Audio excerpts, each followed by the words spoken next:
In celebrity's birthday, today is the birthday of Diane Colleen Lane, professionally known as Diane Lane.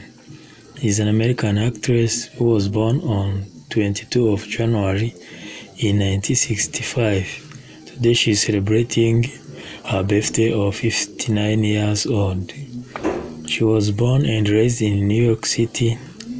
She made her debut acting career at 14 years old in a little romance movie released in 1979. She gained recognition into the movie Street of Fire released in 1984.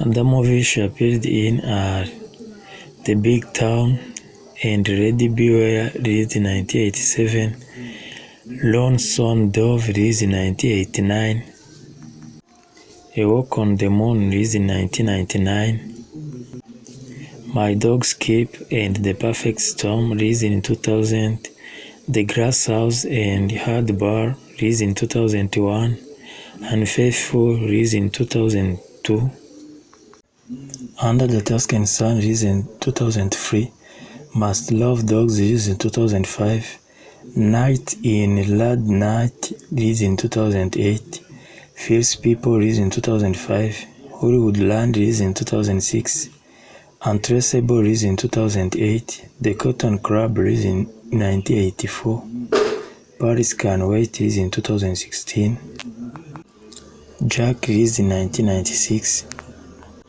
Man of Steel released in 2013, Rambo Fish released in 1983, The Cotton Club released in 1984. In 2002, 4 days before the New York critics, Lane was given a career tribute by the Film Society of Lincoln Center. A day before that, Lane held a dinner for the actress at the Four Seasons Hotel. She won a Golden Globe Award and an Academy Award for Best Actress for her role in Unfaithful. In 2003, she was honored as the Female Star of the Year by the Show West Convention. In 2004, she received the American Riviera Award during the Santa Barbara International Film Festival. In 2012, she received the Outstanding Achievement in Cinema Award during the Savannah Film Festival. And in 2017, she received the Career Achievement Award during the Sarasota Films Festival. Wishing happy birthday to Diane Lane. Thank you for watching.